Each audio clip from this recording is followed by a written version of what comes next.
Wake up. Come on. It's time to get up. Wake up. There. Wonderful. I'm glad you're awake. How do you feel?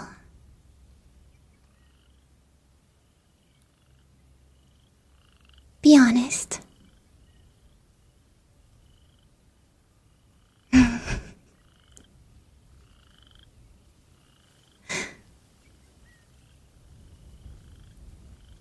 Tired. Okay, perfect. It's for the best you don't have much energy. It'll make things easier that way. The best thing for you to do right now is just relax and be quiet, okay?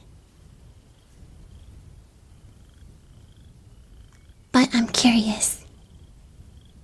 Do you recognize me? Well, I mean, from your dreams.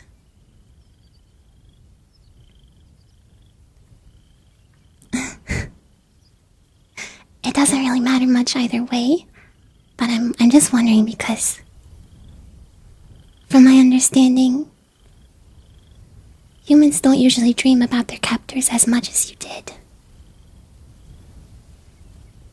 But you called me to you so many times. It kind of felt like maybe you wanted to be caught.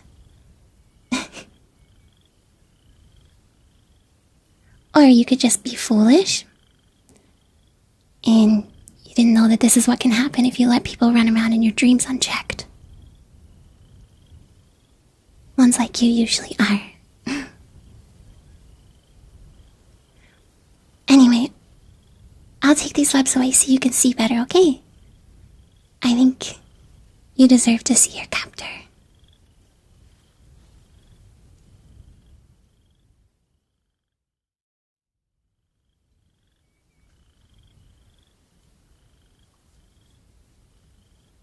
There. You can see me now. So do I look different than I did in your dreams?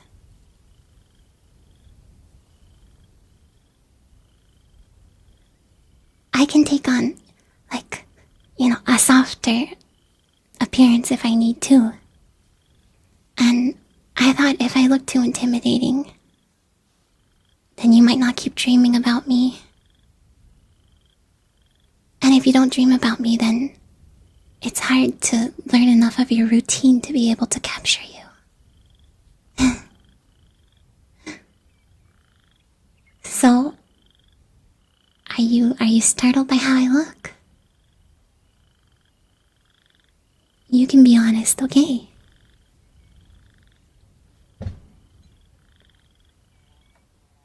Be honest.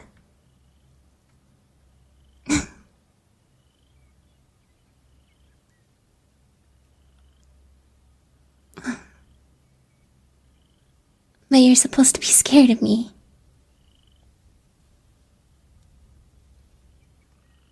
Do you not understand the situation you're in? Don't say that. Stop saying that.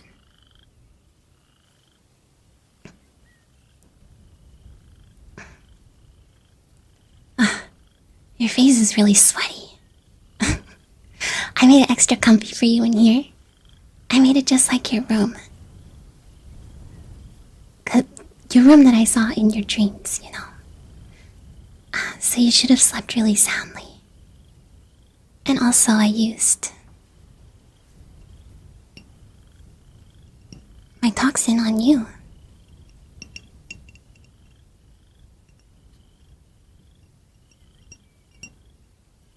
And so it should have knocked you right out.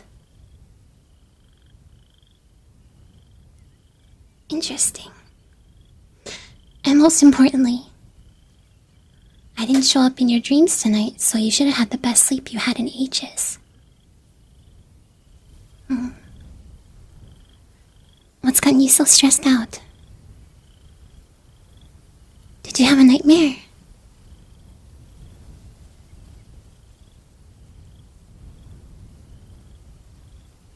Well, it's okay now. It's over now. So calm down, okay? I'm just gonna wipe your face clean. Oh. Sorry, first there's some web here still. Hold on.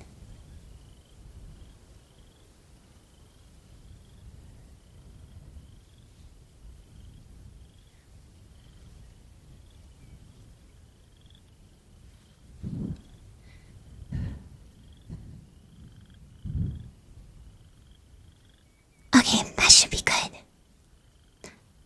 The water's a little bit cold, so just a warning. I don't want you to make too much noise because if you do, you're gonna alert the other hunters around. And they're a lot more experienced than me. So they probably would have finished by now.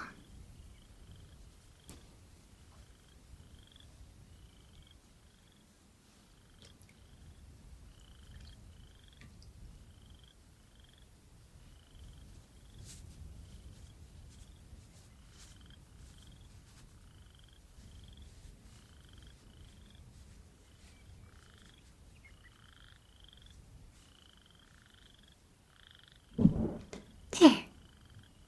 All clean. But let me make myself really clear, okay? I'm not washing you to make you comfortable. I'm doing it to prepare for my meal. I'm just trying to be sanitary, you know?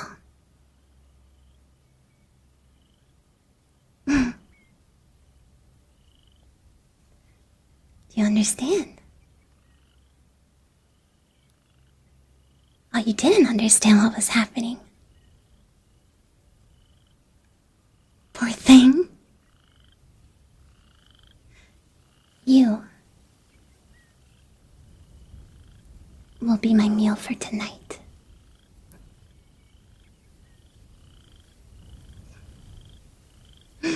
What did you think was gonna happen?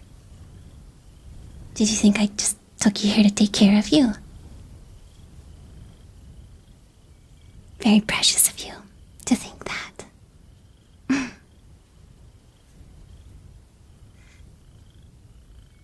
Oh, don't be like that. I have to eat after all. Just like you in that way.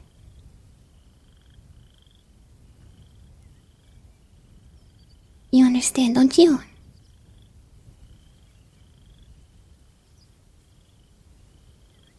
So,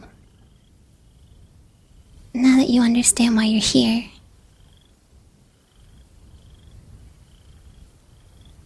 I was just wondering, I have a question for you. Is that okay?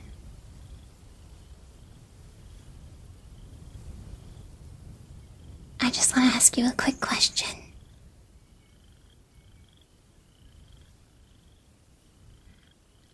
I was wondering because actually it's my first time hunting for myself. But I'm not sure if I'm really doing very well.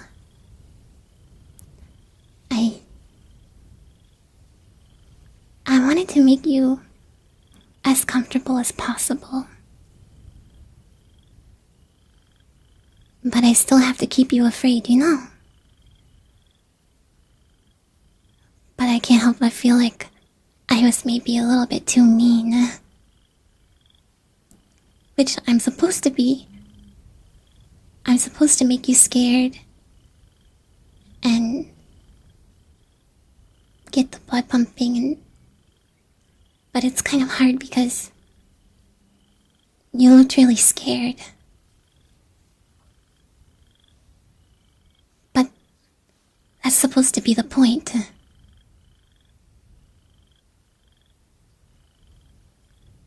do you think I did? Are you scared or are you comfortable?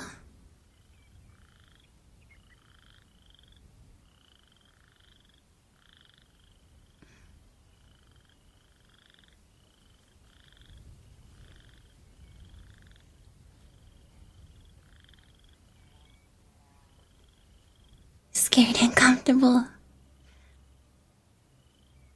I guess I overcompensated a little bit then.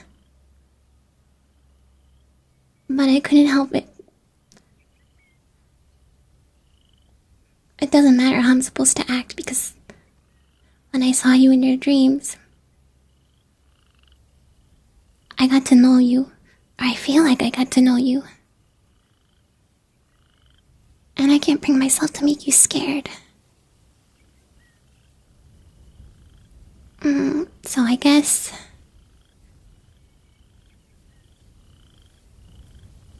I'll cut you loose. But you should stay here. At least until the morning. Because, like I said, there's others around here. And I don't want them to get their hands on you. But I have a request, if that's okay.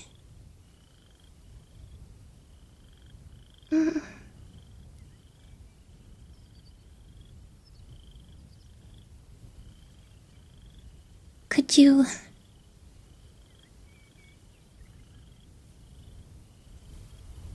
I'm sorry, I'm embarrassed to ask. But... I still have to eat, you know.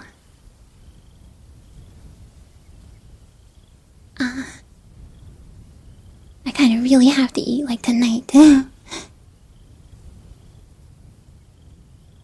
But... I think it should be okay if you let me have... a little bit of your blood. Will you allow that?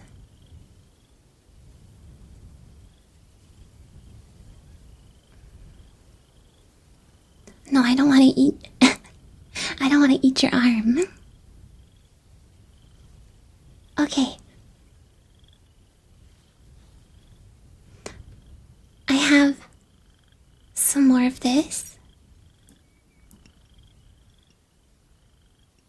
My toxin. I'm gonna give you some more to make you comfortable until the morning, okay? Hold on.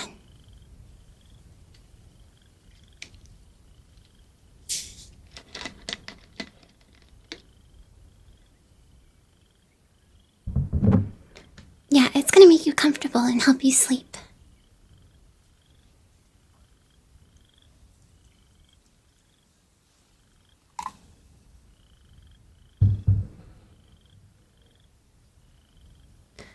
Okay, so... you drink this and... I'm gonna drink too. Okay.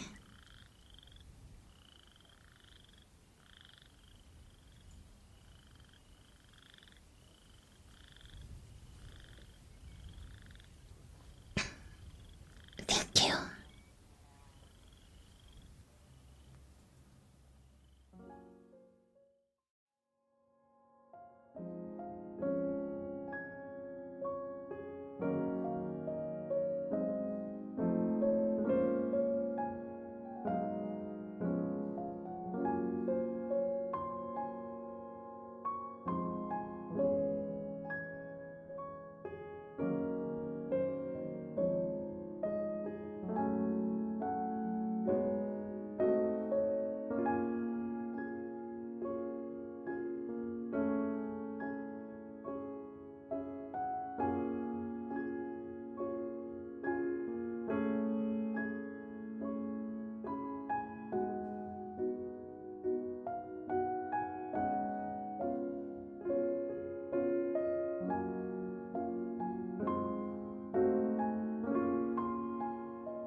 Hi, I'm back.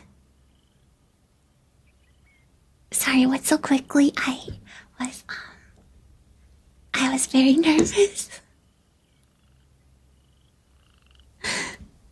I was very nervous. It was supposed to be longer than that. But I was really, really super nervous, so I think I sped through it a little bit too quickly.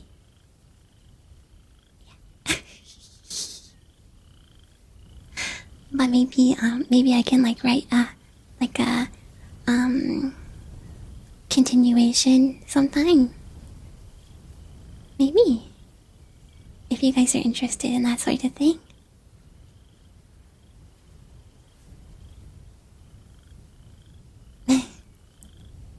Public speaking problems. You know, I have done public speaking in the past for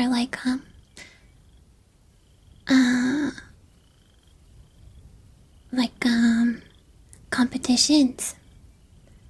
And I have the same problem where I go way too fast. And the only way to avoid it is to make sure that I have to very deliberately pace myself, but it means I have to practice many times. Maybe this time you'll capture us properly. The idea was that I captured you properly, but I liked you guys too much, so I had to let you go. You might want to use a timer. Yeah, that's what I normally use when I did public speaking in the past. Yeah, competitive public speaking. And then, but it took me a long time to write, and I was very,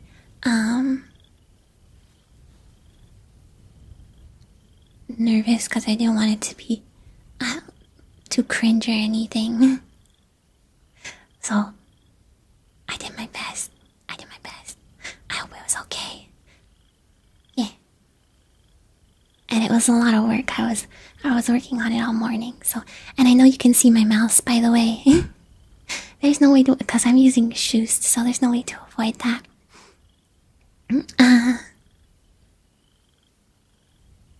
I almost broke character. I almost burst out laughing. I had my finger over my mute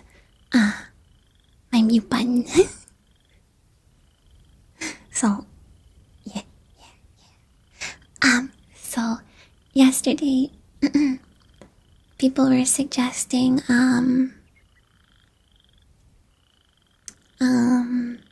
maybe I could read some poetry, some Edgar Allan Poe, specifically. And I like the idea of that. I was going to read, the scary stories to read in the dark. But I think Lisa did some of that, and I didn't want to do the same thing so soon, you know. So I think, I'll start with, I don't know what I will start with. Did you read up on Poe? His life is very sad. I planned to do that this morning, and I planned to, properly prepare what I was gonna read. But I ended up, from the moment I woke up to the moment the stream started, and even, as I was in the waiting room, I was still working on the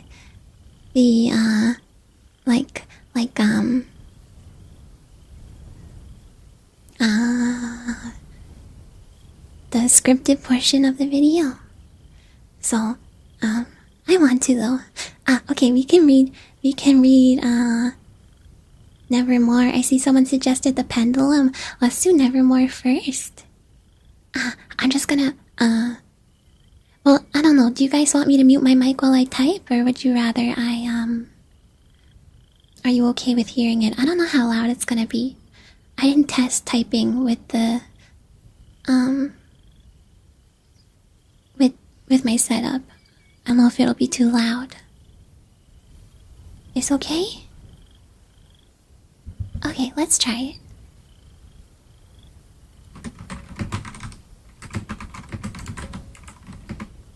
Can you hear it?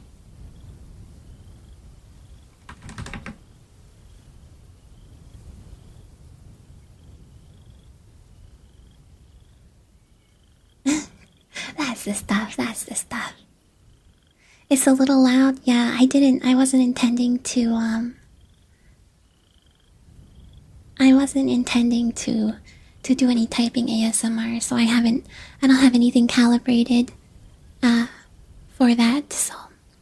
Yeah, it's a new keyboard. Okay, I have here The Raven, Edgar Allan Poe. Oh, it was first published in 1845. That's a long time ago.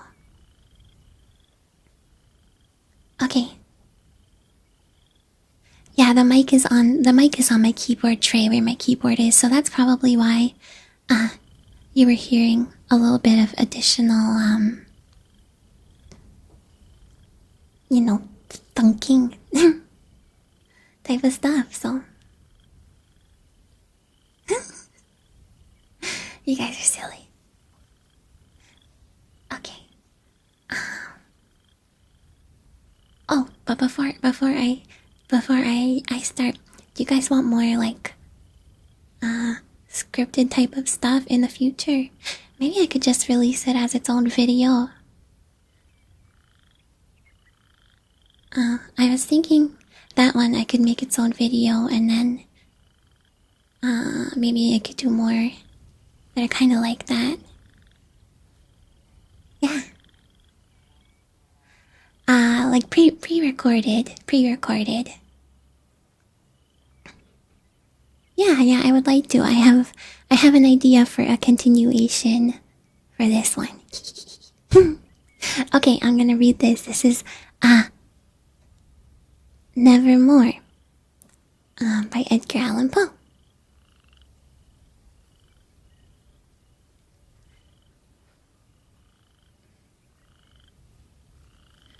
Once upon a midnight dreary, while I pondered, weak and weary, over many a quaint and curious volume of forgotten lore, while I noticed, nearly napping, suddenly there came a tapping, as of someone gently rapping at my chamber door. "'Tis some visitor," I muttered, tapping at my chamber door. Only this, and nothing more. Distinctly I remember. It was in the bleak December, and each separate dying ember wrought its ghost upon the floor. Eagerly I wished the morrow. Vainly I had sought to borrow from my books surcease of sorrow, sorrow for the lost Lenore, for the rare and radiant maiden whom the angels named Lenore, nameless here forevermore. And the silken, sad, uncertain rustling of each purple curtain thrilled me, filled me with fantastic terrors never felt before, so that now, to still the beating of my heart, I stood repeating, "'Tis some visitor entreating entrance at my chamber door. Some late visitor entreating entrance at my chamber door. This it is, and nothing more." Presently, my soul grew stronger, hesitating then no longer. "Sir," said I, "or madame, truly your forgiveness I implore. But the fact is I was napping, and so gently you came rapping, and so faintly you came tapping at my chamber door, that I scarce was sure I heard you. Here I opened wide the door. Darkness there, and nothing more." Deep into that darkness peering, long I stood there wondering, fearing, doubting, dreaming dreams no mortals ever dared to dream before. But the silence was unbroken, and the stillness gave no token, and the only word there was spoken was the whispered word, Lenore. This I whispered, and an echo murmured back the word, Lenore. Merely this, and nothing more. Back into the chamber turning, all my soul within me burning. Soon again, I heard a tapping, something louder than before. Surely, said I, surely that is something at my window lattice. Let me see, then, what thereat is, and this mystery explore. Let my heart be still a moment, and this mystery explore. 'Tis the wind, and nothing more. Open here I flung the shutter, when, with many a flirt and flutter, in there stepped a stately raven of the saintly days of yore. Not the least obeisance made he, not a minute stopped or stayed he, but, with mine of lord or lady, perched above my chamber door, perched upon a bust of Pallas just above my chamber door, perched and sat, and nothing more. Then this ebony bird beguiling my sad fancy into smiling, by the grave and stern decorum of the countenance it wore. Though thy crest be shorn and shaven thou, I said, art sure no craven, ghastly grim, an ancient raven, wandering from the nightly shore. Tell me what thy lordly name is on the night's Plutonian shore. Quoth the raven, nevermore. Much I marveled this ungainly fowl to hear discourse so plainly, though its answer little meaning, little relevancy bore. For we cannot help agreeing that no living human being ever yet was blessed with seeing bird above his chamber door, bird or beast upon the sculptured bust above his chamber door, with such name as nevermore. But the raven, sitting lonely on that placid bust, spoke only that one word, as if his soul in that one word he did outpour. There's people outside, hold on.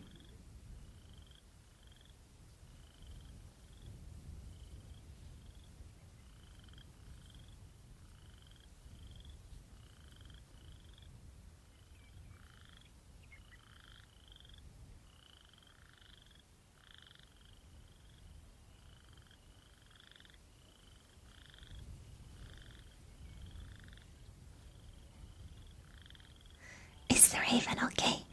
There's people like laughing outside. Sorry to interrupt. Right, the ravens. Nevermore.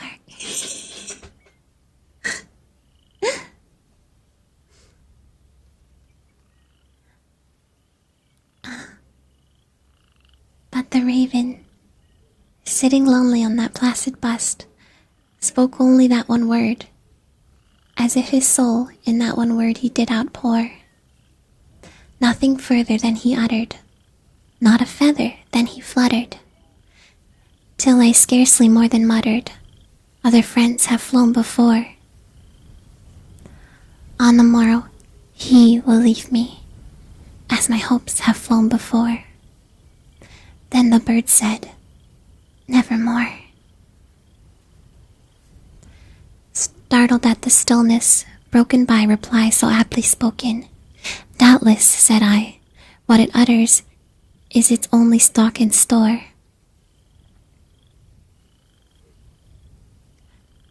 Caught from some unhappy master whom unmerciful disaster followed fast and followed faster, till his songs one burden bore, till the dirges of his hope that melancholy burden bore, of never, nevermore.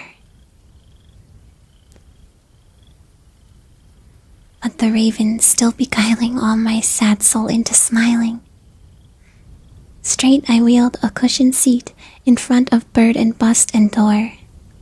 Then, upon the velvet sinking, I betook myself to linking fancy unto fancy, thinking what this ominous bird of yore, what this grim, ungainly, ghastly, gaunt, and ominous bird of yore meant in croaking, nevermore.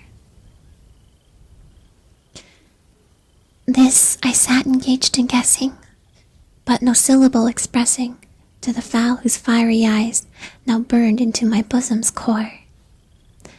This and more I sat divining, with my head at ease reclining, on the cushion's velvet lining, that the lamp light gloated o'er,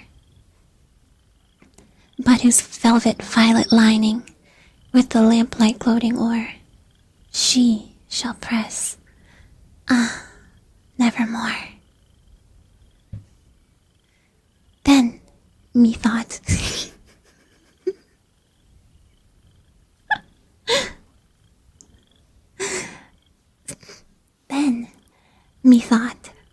the air grew denser, perfumed from an unseen censer, swung by seraphim whose footfalls tinkled on the tufted floor. Wretch, I cried, thy God hath lent thee, by the angels he hath sent thee, respite, and nepenthe from thy memories of Lenore. Quaff, oh quaff, this kind of nepenthe, and forget this lost Lenore. Quoth the raven, nevermore.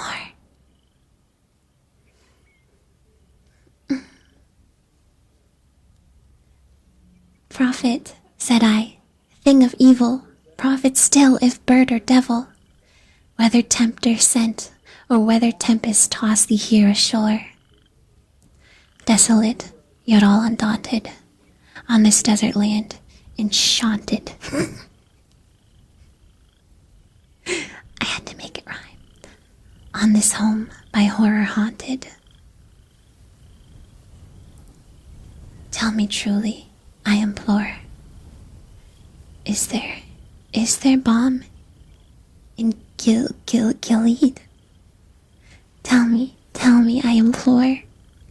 Quoth the raven, nevermore. Quote the raven, nevermore. I've never read this poem before. So I don't know how things are pronounced. I'm sorry. Quote. It says quoth.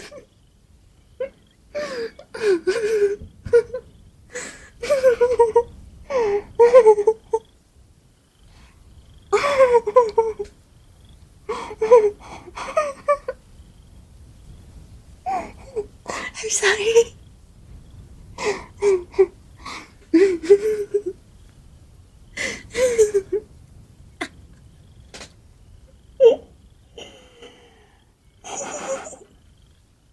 Quoth the raven, there are people outside.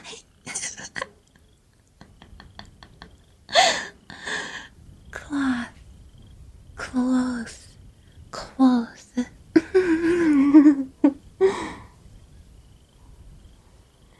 I need a drink.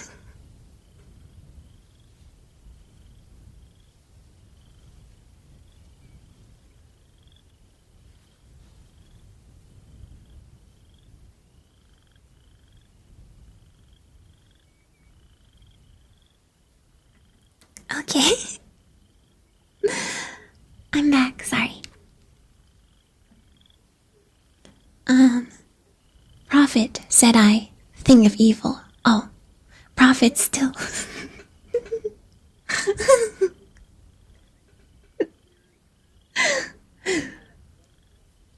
Prophet still, if bird or devil, by that heaven that bends above us, by that God we both adore.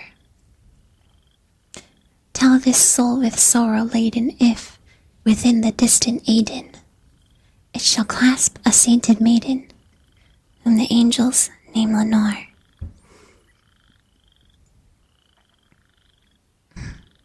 Clasp a rare and radiant maiden, whom the angels name Lenore. Quoth the raven, nevermore. Be that word our sign of parting, bird or fiend, I shrieked, upstarting. Get thee back into the tempest and the night's Plutonian shore. Leave no black plume as a token of that lie thy soul hath spoken. Leave my loneliness unbroken. Quit the bust above my door. Take thy beak from out my heart, and take thy form from off my door. Quoth the raven, nevermore. And the raven, never flitting, still is sitting, on the pallid bust of Pallas, just above my chamber door. And his eyes have all the seeming of a demon's that is dreaming, and the lamplight o'er him streaming throws his shadow on the floor. And my soul from out that shadow that lies floating on the floor shall be lifted nevermore.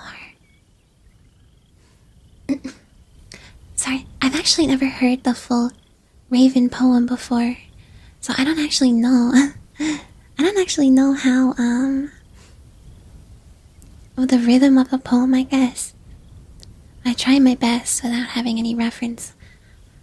Oh, hold on. It's warm.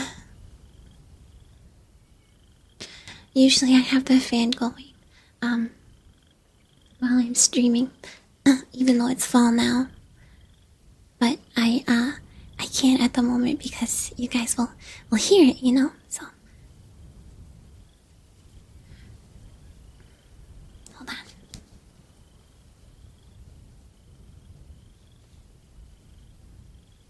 Comfy, warm, a little bit uncomfy. Usually the fan is going, very cool air would be blowing. Yeah. Good job. Did you have the stanzas formatted right? I don't know. Maybe next time I can show you guys. Quoth the raven, it's warm.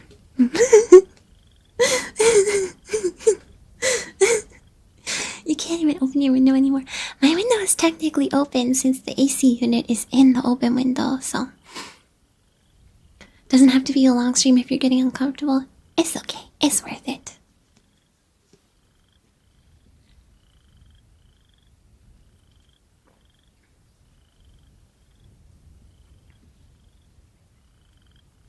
What do you think the poem was about? Oh god, I don't know about, I can't do, like literature analysis.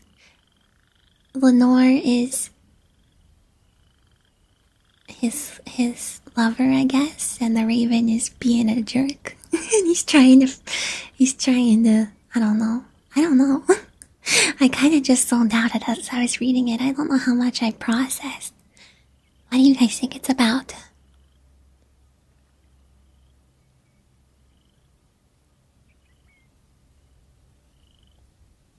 It is his lover died. Oh.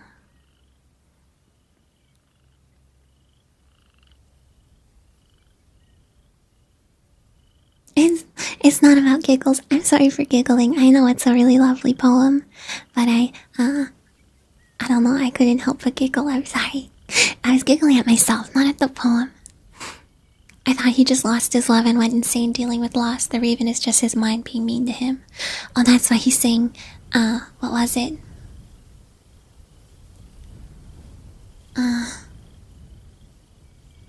What was it? Take thy beak from out my heart, and take thy form from off my door. Yeah.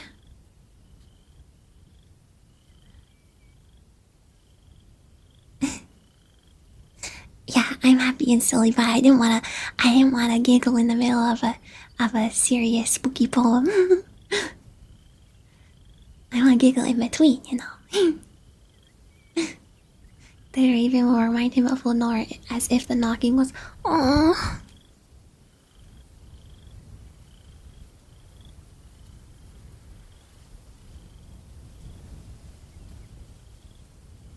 That's so sad. Quoth the raven. My heart.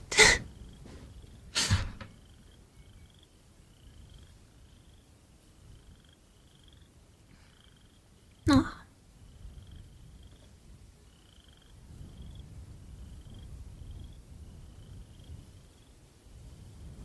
Sorry, I still have coffee. It's very cold now, though. I'll try and fall asleep. Okay, Mikey. Do you guys have any other,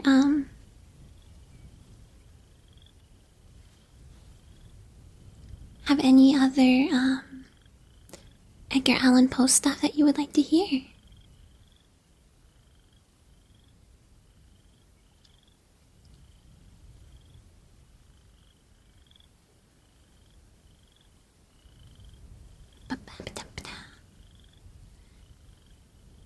Cat in a Hat. That's not Edgar Allan Poe. That's Dr. Seuss. Wait, are you guys gonna tell me something? Are you guys gonna tell me something? Like,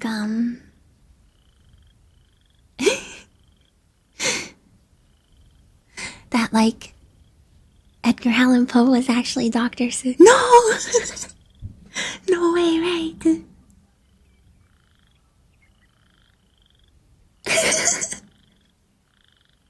No way, right? Cause Dr. Seuss was a pen name, wasn't it?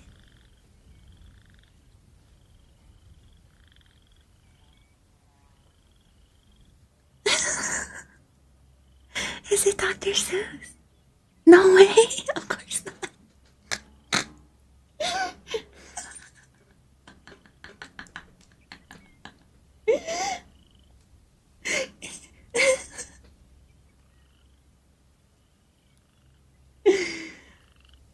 Oh my god.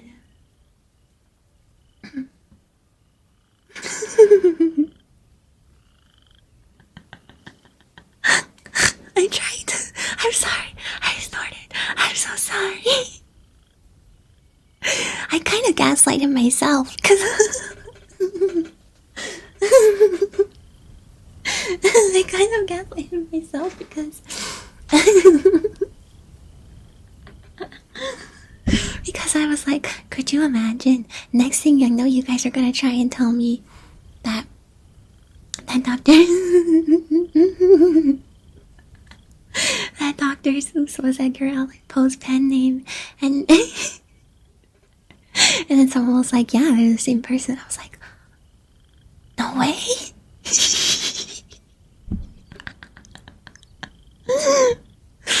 Okay, did anyone suggest another? He wasn't a real doctor. I knew that. Anyone want to suggest some more Edgar Allan Poe? Are you guys feeling comfy?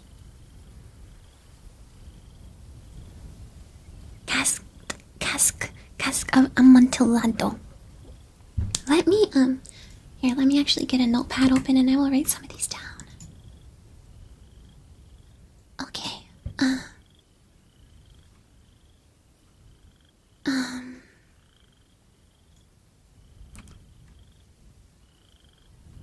cask of Amontillado.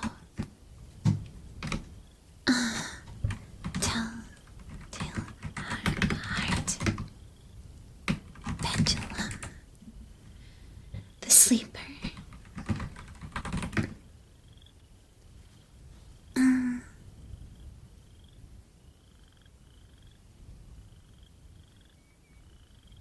Well, now people are suggesting stories. Either is fine. Stories or poem is fine.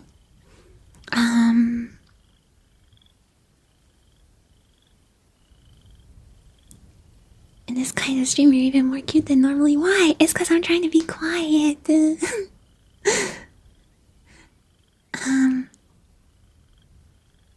landscape. Oh, you think it's boring? You think the landscape is boring? That is. Valentine. Lovecraft? Oh yeah, is there any Lovecraft that's not too long? Yeah, suggest some Lovecraft as long as it's not like very long. Okay. I know the mouse is on the screen junking. Unfortunately, the way Shoost works makes it so that it always captures the mouse unless I'm not using it, so. Nyarlathotep. Why are you tied up? You're not tied up anymore. I cut you loose.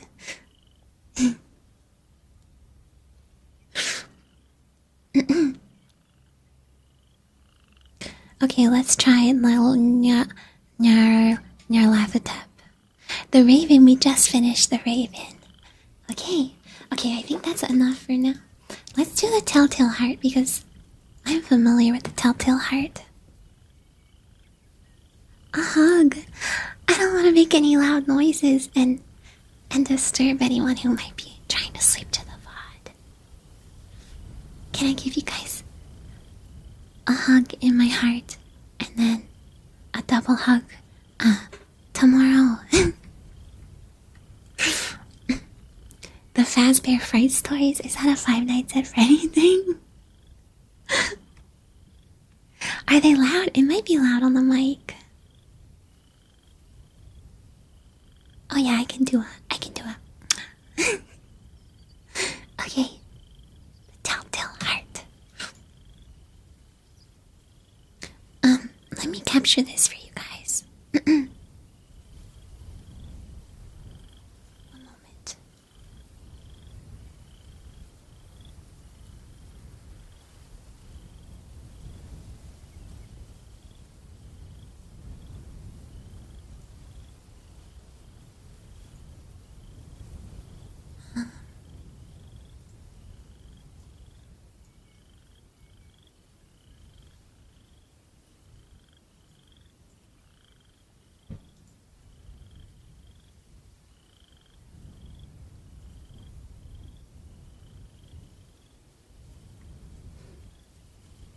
Thank you so much.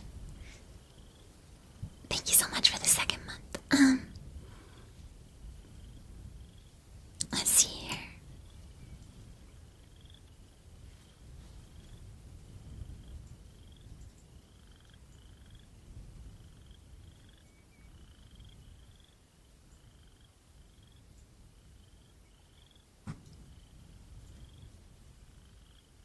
Can you guys see that okay? What is the background sound okay? By the way, I'm using a video that's just of forest noise. My throat feels much better today. Yes, yeah, it does. I feel pretty much completely better.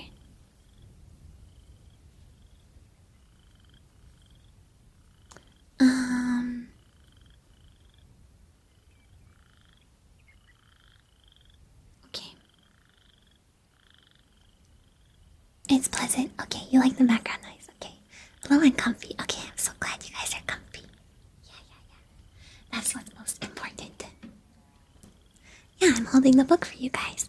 Let me just adjust my position just a little bit. There we go. There we go. Okay. The Telltale Heart. It's true. Yes, I have been ill. Very ill. But why do you say that I've lost control of my mind? Why do you say that I am mad? Can you not see that I have full control of my mind? Is it not clear that I am not mad? Indeed, the illness only made my mind, my feelings, my senses stronger, more powerful. My sense of hearing especially became more powerful. I could hear sounds I had never heard before.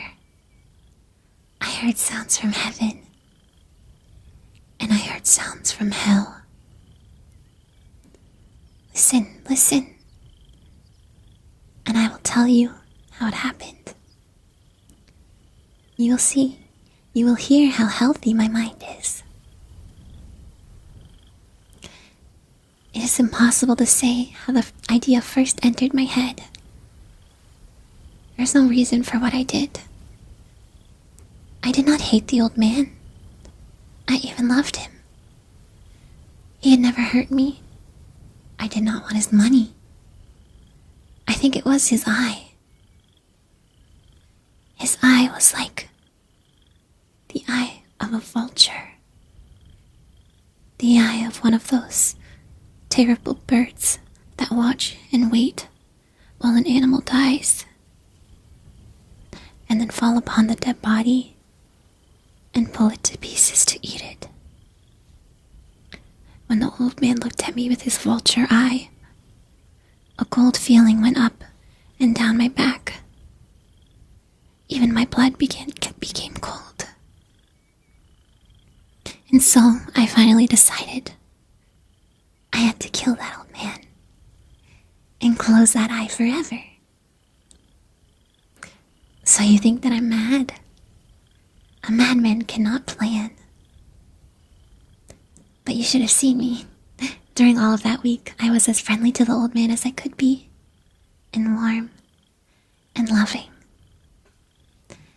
Every night, about 12 o'clock, I slowly opened his door. And when the door was opened wide enough, I put my hand in, and then my head. In my hand, I held a light covered over with a cloth, so that no light showed. And I stood there quietly. Then, carefully, I lifted the cloth, just a little, so that a single, thin, small light fell across that eye. For 7 nights I did this.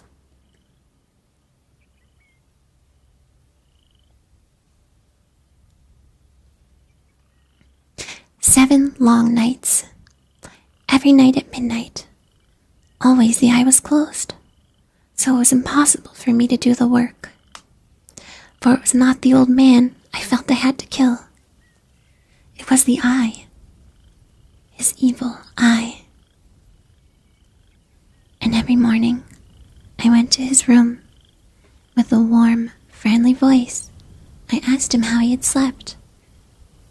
He could not guess that every night, just at 12, I looked in at him as he slept. The 8th night was more than usually careful. As I opened the door, the hands of a clock moved more quickly than did my hand. Never before had I felt so strongly my own power. I was now sure of success. The old man was lying there, not dreaming that I was at his door. Suddenly, he moved in his bed. You may think I became afraid, but no. The darkness in his room was thick and black. I knew he could not see the opening of the door. I continued to push the door, slowly, softly. I put in my head. I put in my hand with the covered light. Suddenly, the old man sat straight up and cried, "Who's there?" I stood quite still. For a whole hour, I did not move, nor did I hear him again lie down in his bed. He just sat there, listening. Then I heard a sound, a low cry of fear which escaped from the old man. knew that he was sitting up in his bed, filled with fear. I knew that he knew I was there. He did not see me there. He could not hear me there. He felt me there. Now he knew that death was standing there. Slowly, little by little, I lifted the cloth until a small light escaped from under it to fall upon that vulture eye. It was open, wide open, and my anger increased as it looked straight at me. I could not see the old man's face, only that eye, that hard blue eye, and the blood in my body became like ice. Have I not told you that my hearing had become unusually strong? Now I could hear a quick, low, soft sound, like the sound of a clock heard through a wall. It was the beating of the old man's heart. I tried to stand quietly, but the sound grew louder. The old man's fear must have been great indeed.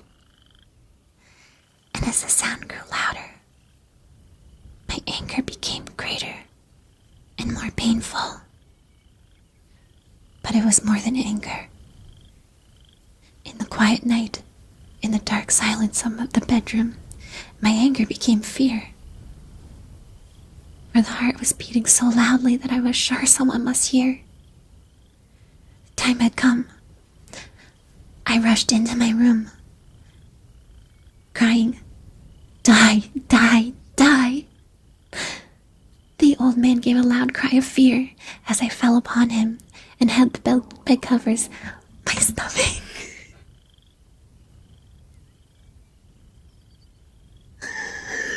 Please tell me you didn't hear that. Please tell me you didn't hear that. Please tell me you didn't hear that. Please tell me you didn't hear that.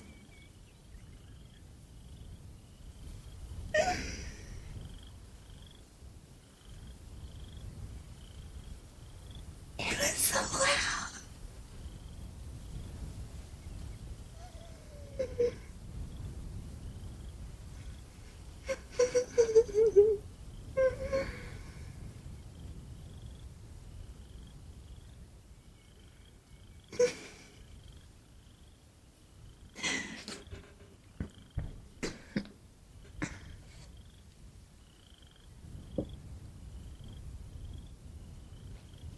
That was just the beating of the old man's heart.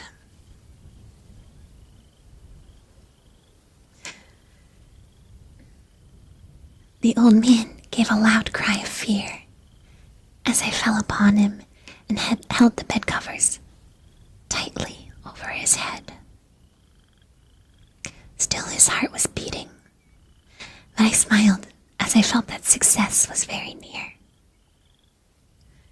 For many minutes, that heart continued to beat, but at last, the beating stopped. The old man was dead.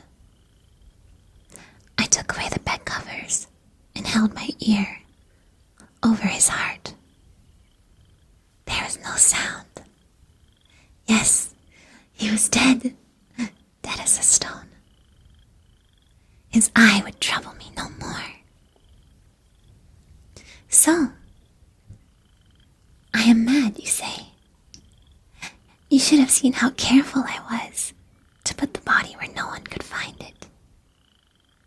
First, I cut off the head, then the arms, and the legs. I was careful not to let a single drop of blood fall on the floor. I pulled up 3 of the boards that formed the floor and put the pieces of the body there. Then I put the boards down again, carefully, so carefully that no human eye could see that they had been moved.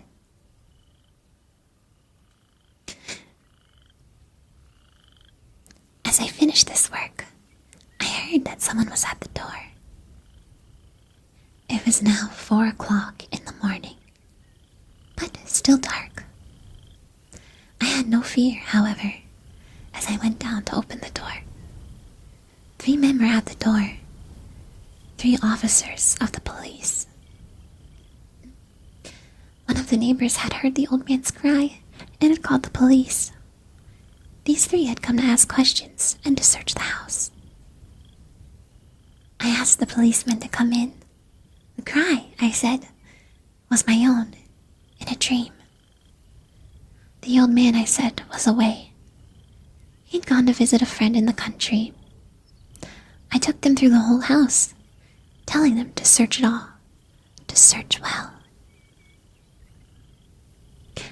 I led them finally into the old man's bedroom. As if playing a game with them, I asked them to sit down and talk for a while.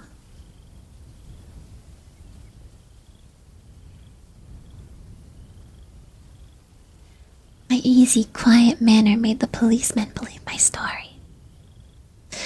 So they sat talking with me in a friendly way. But although I answered them in the same way, I soon wished that they would go. My head hurt, and there was a strange sound in my ears.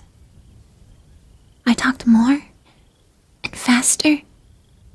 The sound became clearer, and still they sat and talked. Suddenly I knew the sound was not in my ears. It was not just inside my head. At that moment, I must have become quite white.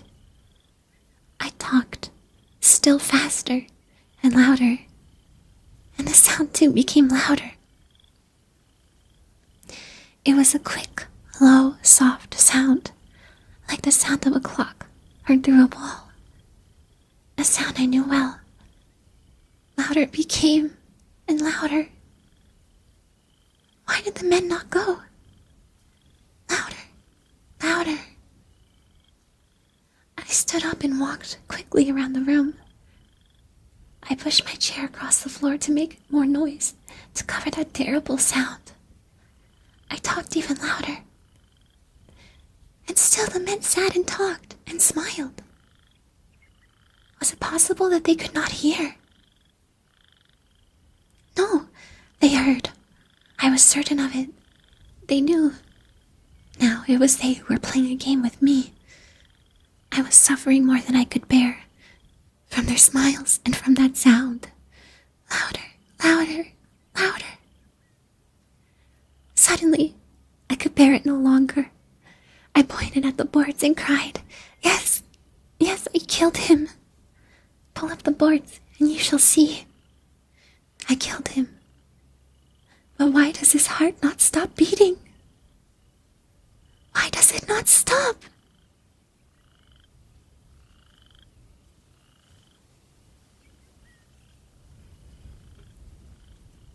One moment.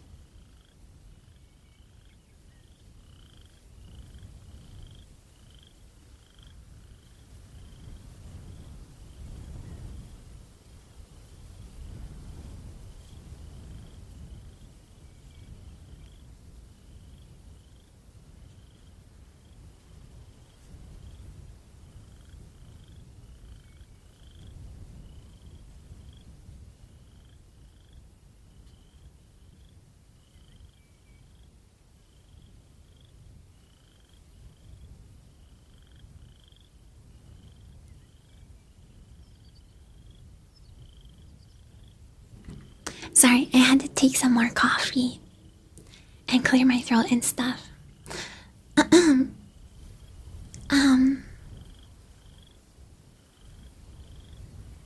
What was I gonna say? Did you guys like how I read it? I'm trying to oh shoot.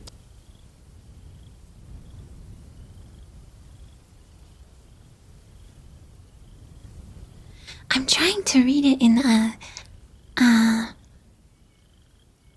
I don't know, theatrical way, I don't know.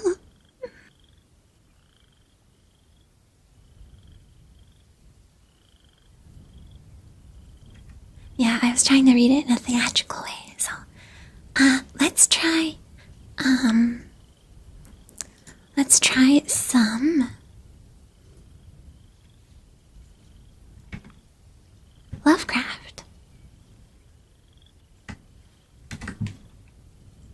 Okay.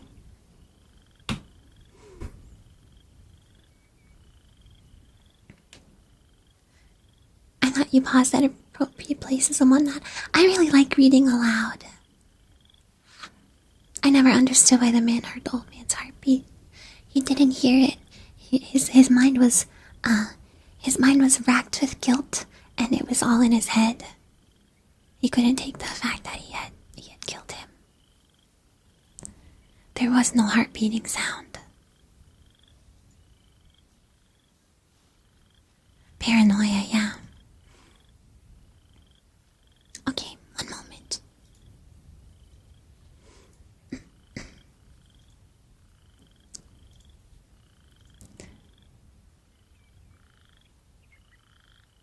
Why so shy? Are you a bit quiet? We're doing ASMR today. So I'm trying to be quiet so everyone can get nice and cozy. It's for Halloween, you know. We're doing some spooky stuff. Okay. Can somebody let me know if I'm saying this right? Nyarlathotep. Nyarlathotep.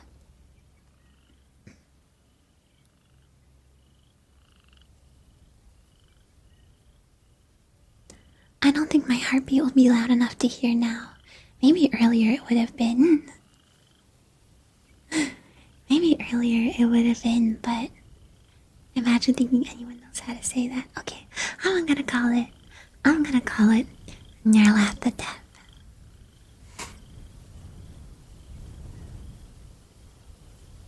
Nyarlathotep.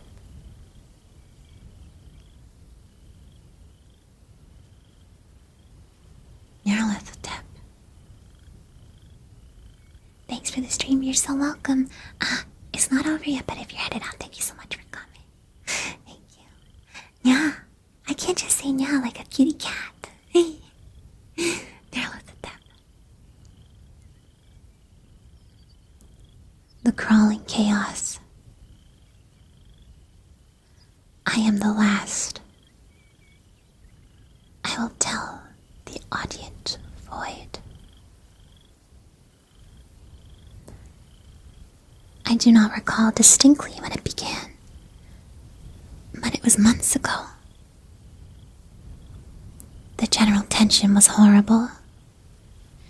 To a season of political and social upheaval was added a strange and brooding apprehension of a hideous physical danger.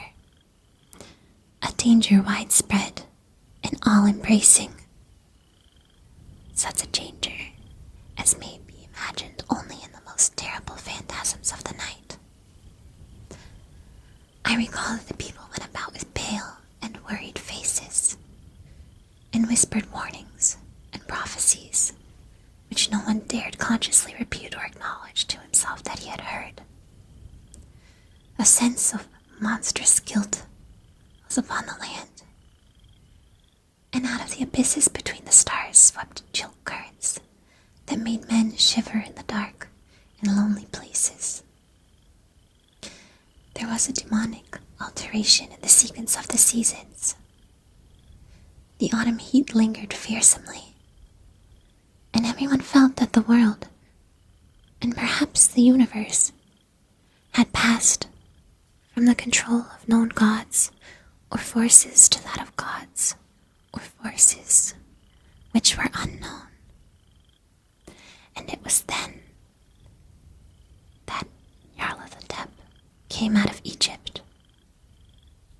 Who he was, none could tell, but he was of old native blood and looked like a pharaoh.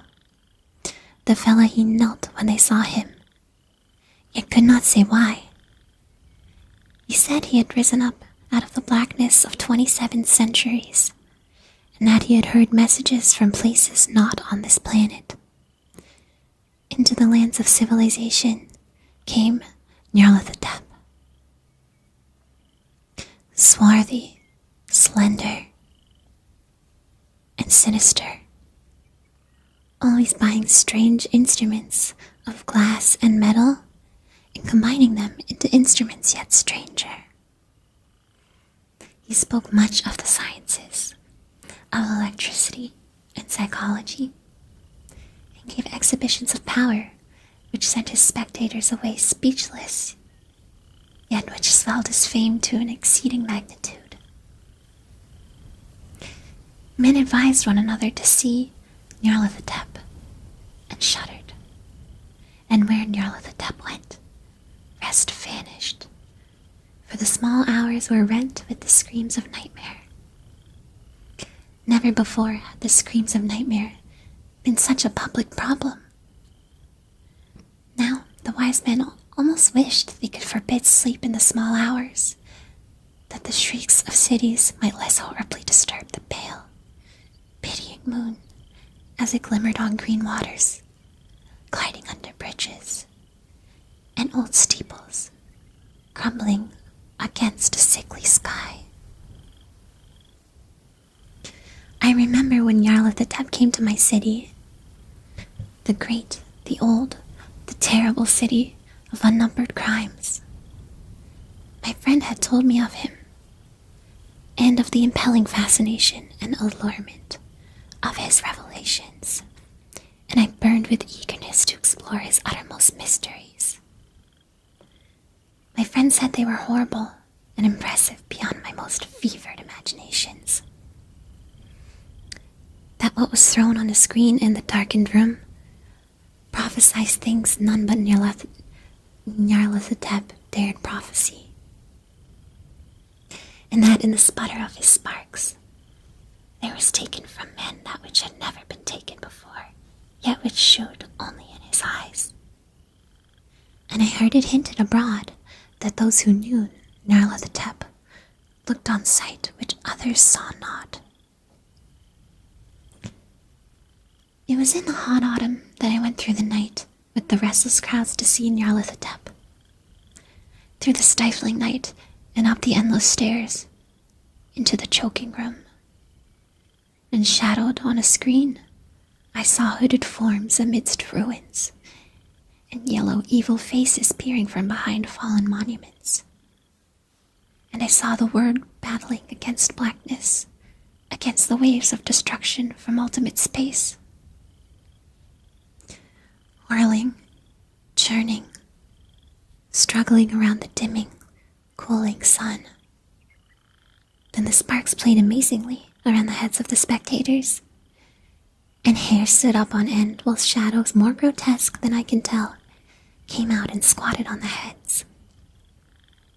And when I, who was colder and more scientific than the rest, mumbled a trembling protest about imposture and static electricity, Nyarlathotep drave us all out, down the dizzy stairs into the damp, hot, deserted midnight streets. I screamed aloud that I was not afraid, that I never could be afraid, and others screamed with me for solace. We swore to one another that the city was exactly the same, and still alive. And when the electric lights began to fade, we cursed the company over and over again, and laughed at the queer faces we made. I believe we felt something coming down from the greenish moon, for when we began to depend on its light, we drifted into curious, involuntary formations, and seemed to know our destinations, though we dared not think of them. Once we looked at the pavement and found the blocks loose and displaced by grass, with scarce a line of rusted metal to shew where the tramways had run. And again we saw a tram car, lone, windowless, dilapidated, and almost on its side. When we gazed around the horizon, we could not find the third tower by the river, and noticed that the silhouette of the second tower was ragged at the top. Then we split up into narrow columns, each of which seemed drawn in a different location. One disappeared in a narrow alley to the left, leaving only the echo of a shocking moan. Another filed down a weed-choked subway entrance, howling with a laughter that was mad. My own column was sucked towards the open country, and presently felt a chill which was not of the hot autumn. For as we stalked out on the dark moor, we beheld around us the hellish moon glitter of evil snows, trackless, inexplicable snows, swept asunder in one direction only, where lay a gulf all the blacker for its glistening walls. The column seemed very thin, indeed, as it plodded dreamily into the gulf. I lingered behind, for the black rift in the green-lit snow was frightful, and I thought I had heard the reverberations of a disquieting wail as my companions vanished. But my power to linger was slight. As if beckoned by those who had gone before, I half floated between the titanic snowdrifts, quivering and afraid, into the sightless vortex of the unimaginable. Screamingly sentient, dumbly delirious, only the gods that were can tell. A sickened, sensitive shadow writhing in the hands that are not hands, and whirled blindly past ghastly midnights of rotting creation, corpses of dead worlds with sores that were cities, charnel winds that brush the pallid stars and make them flicker low. Beyond the world's fate ghosts of monstrous things, half-seen columns of unsanctified temples that rest on nameless rocks beneath space and reach up to dizzy vacua above the spears of light and darkness. And through this revolting graveyard of the universe, the muffled, maddening beating of drums, and thin, monotonous whine of blasphemous flutes from inconceivable, unlighted chambers beyond time, the detestable pounding and piping whereon to dance slowly, awkwardly, and absurdly the gigantic, tenebrous, ultimate gods, the blind, voiceless, mindless gargoyles whose soul is Nyarlathotep.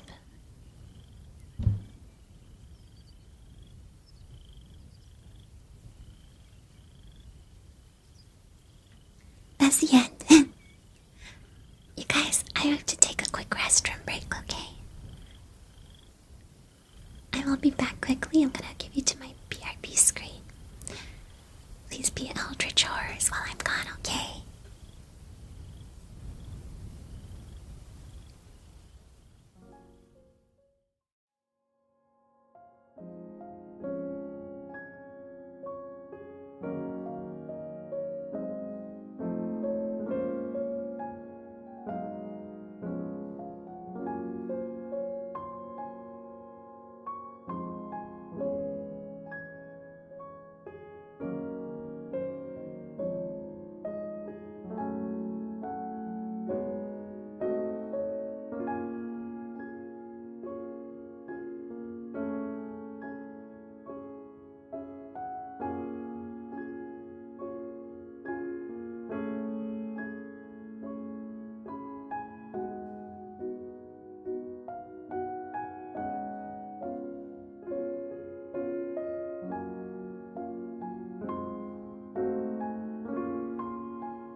apologies for the wait. I'm back. Was the volume of the BRB screen okay? It wasn't too loud, right?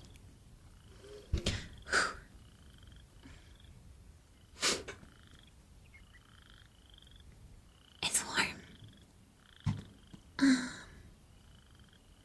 Okay, that's good. Let's look at...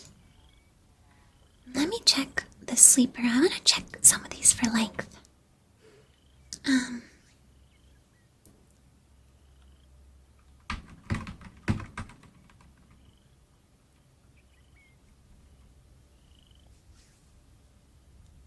This one's a poem, I think. Oh, that's not too long. We can do the sleeper.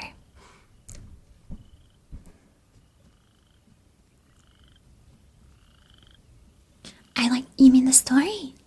I liked everything we've read so far. It's cool. It's cool. I thought it would feel stilted for me to read, but it was okay. I hope you guys are still comfy and having a good time. Okay. Oh, you know what I thought? Maybe I should change the title. But I guess I can do that after. Okay. I'm gonna move on to The Sleeper by Edgar Allan Poe.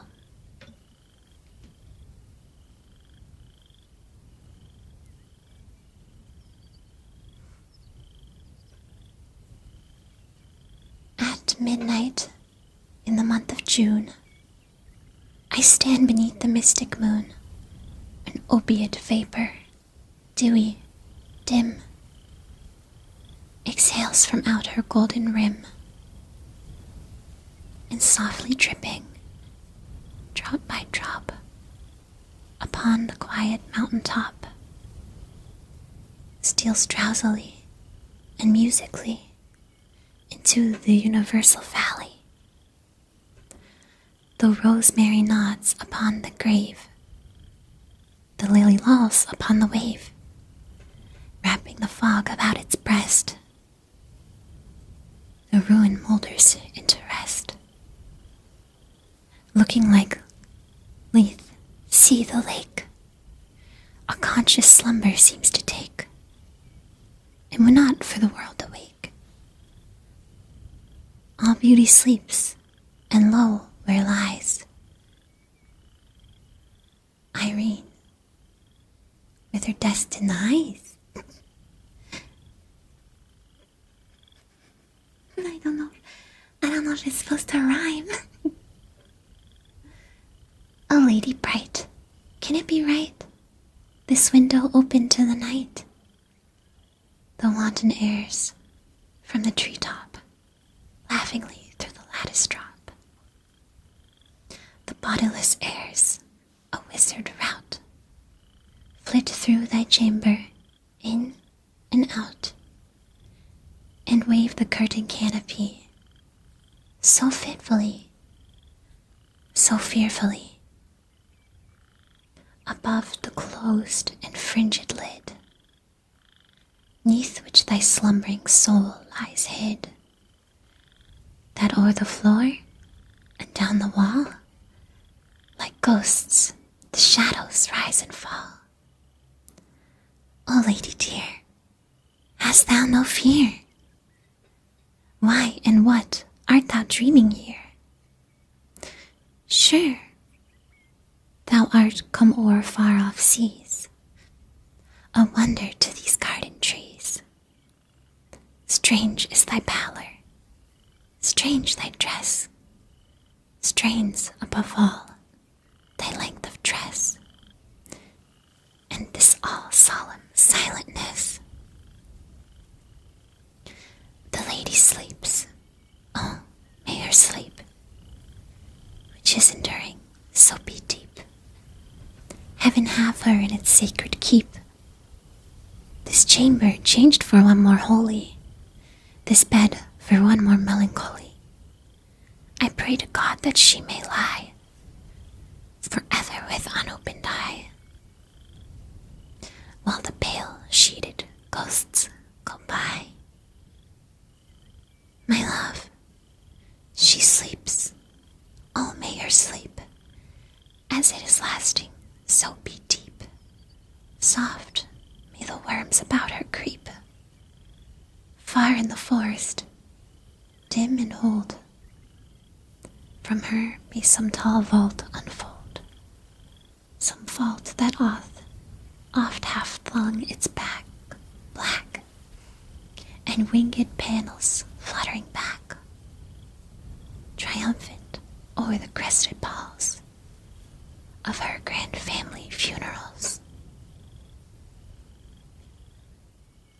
Some sploker, remote, alone, against whose portals she hath thrown in childhood many an idle stone, some tomb from out whose sounding door she ne'er shall force an echo more. Thrilling to think, poor child of sin, it was the dead who groaned within.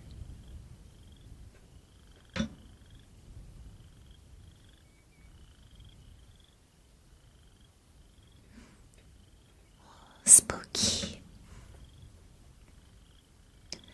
I thought she was sleeping, but then he said worms, you know. When he said worms, I really found that. How are you guys doing?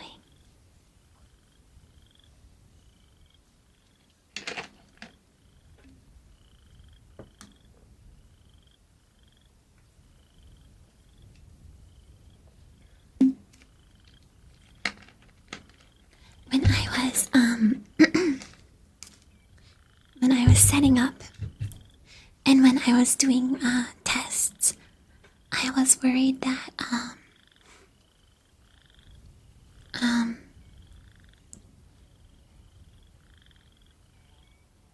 I was like blowing into the mic too much. Because every time I would laugh, I like kind of exhale from my nose, and it was kind of going directly into the mic. So I tried to deal with it as best as possible.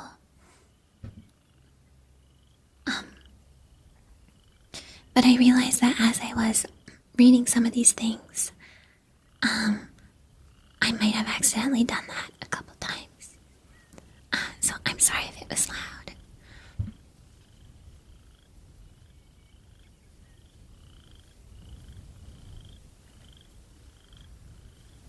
You didn't notice? Okay. Oh, I tried to do blowing earlier during the RP portion. I don't know if that was obvious. Like that.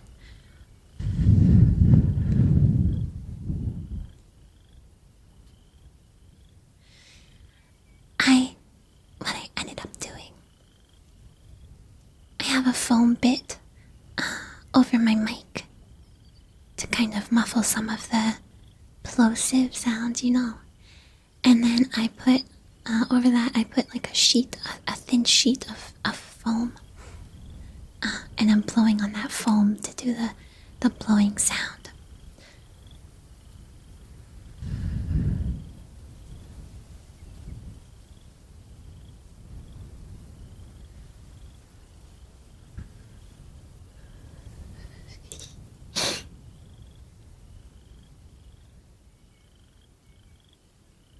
Yeah.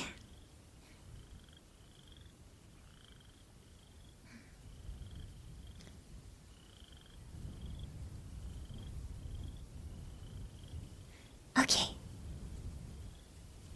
Let's read one more, okay? I am having a lot of fun. I feel, yeah, the stories are cool.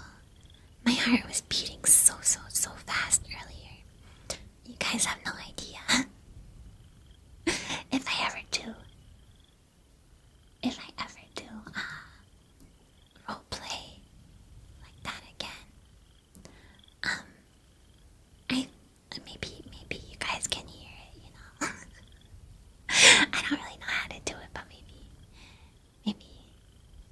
It's not beating hard right now, but it was earlier.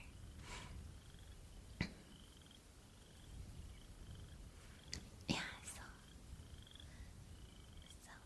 the roleplay is over. Yeah, it was quite short. So maybe next time, because I will be very, very nervous again. Next time for sure. Okay, let me read one more thing, and then we can finish off. Okay.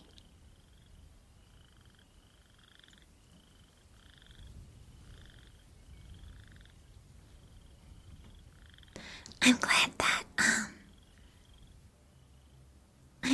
that I was able to make the audio better this time for you guys. I'm really relieved.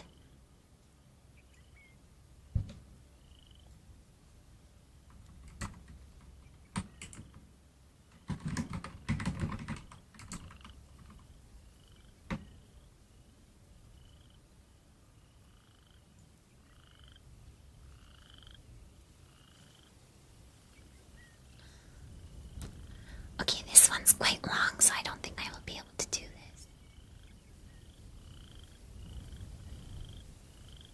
I'll have to save these settings then and use it for next time.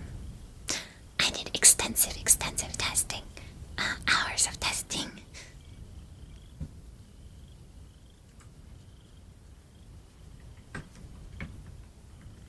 Dream within a dream is a short one. Okay. Dream quest of unknown Gadad. Let me take a look at the length.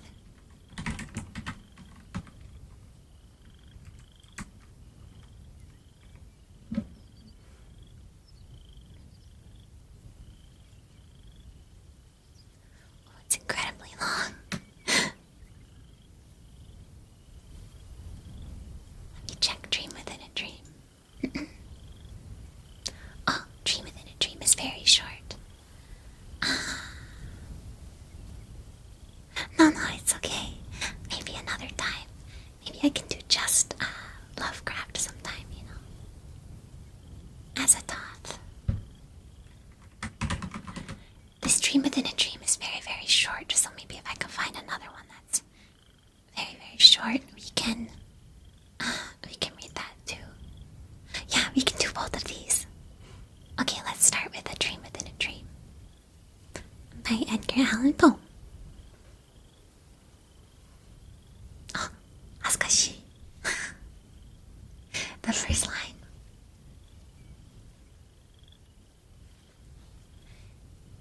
Take this kiss upon thy brow, and in parting from you now, thus much let me avow.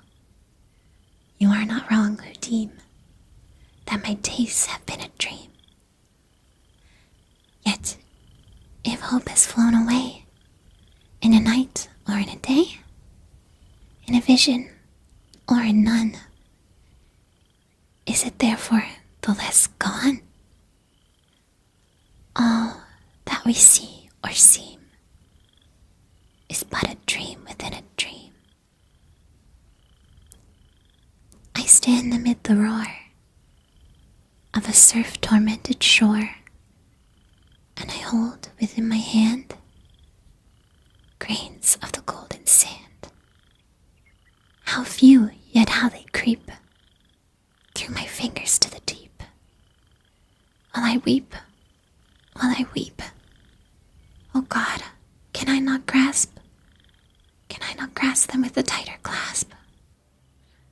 Oh God, can I not save one from the pitiless wave? Is all that we see or seem but a dream within a dream?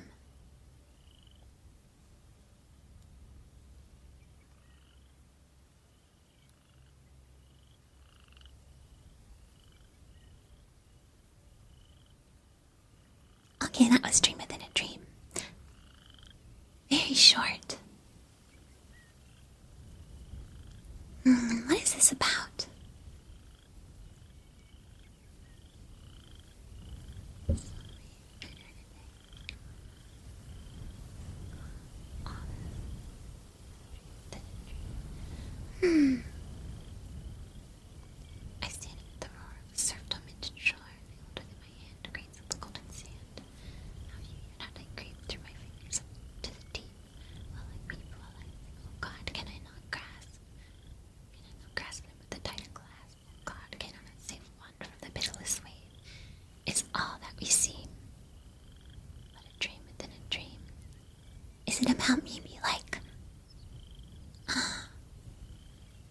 the passing of time.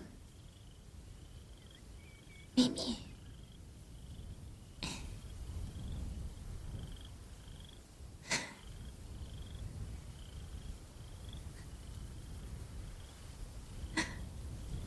The kiss upon your brow. You guys got that earlier. For me, it's about evanescence. Wake me up, Prince. I can't wake up, Prince. I save me, call my name, save me from the dark. I don't know what the word evanescence means, I'm sorry. It's about doubts and the future, so it is kind of about time.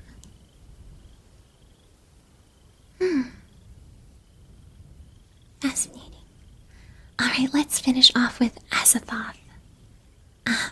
This is H.P. Lovecraft. And then I will say goodbye to you guys for today, so I can work on some stuff for next week, okay?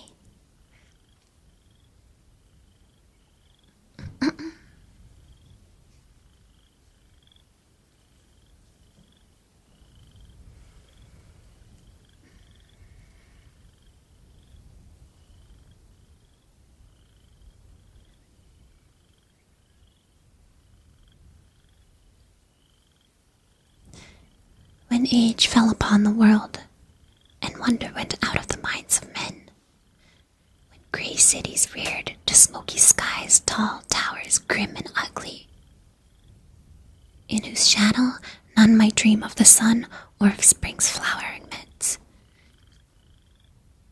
when learning stripped earth of her mantle of beauty, and poets sang no more save of twisted phantoms, seen with bleared and inward-looking eyes. When these things had come to pass, and childish hopes had gone away forever, there was a man who traveled out of life on a quest into the spaces whither the world's dreams had fled. Excuse me. Of the name and abode of this man, but little is written, for they were of the waking world only, yet it is said that both were obscure. It is enough to know that he dwelt in a city of high walls, where sterile twilight reigned, and that he toiled all day among shadow and turmoil, coming home at evening to a room whose one window opened not on the fields and groves, but on a dim court, where other windows stared in dull despair. From that casement, one might see only walls and windows, except sometimes when one leaned far out and peered aloft at the small stars that passed.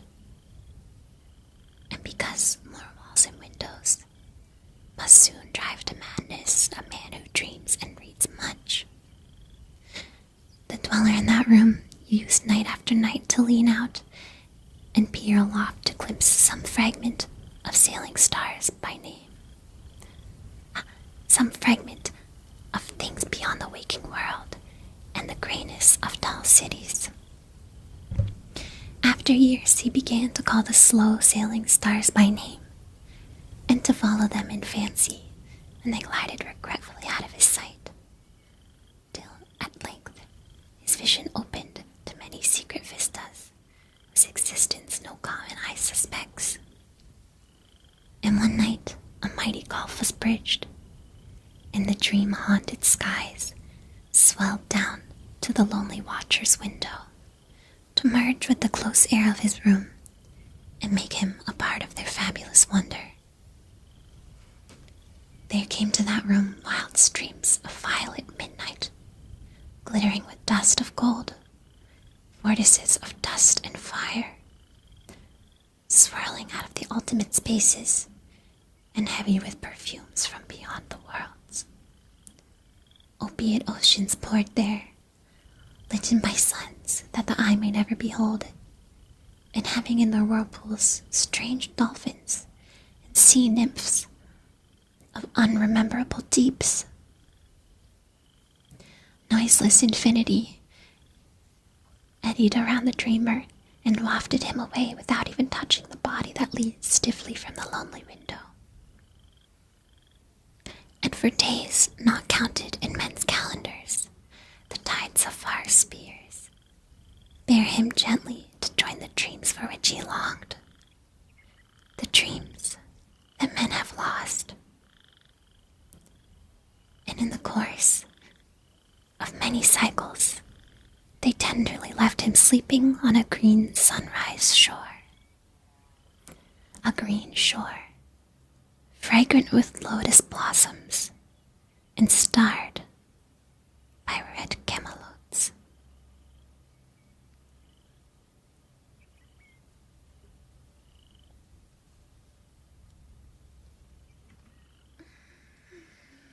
Okay.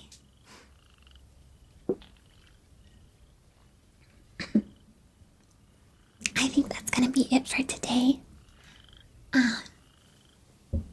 My throat is feeling fine, but I don't want to push it with how I'm just starting to recover. So I think we will leave it there for today. Thank you guys for coming and being kind as I tried something new.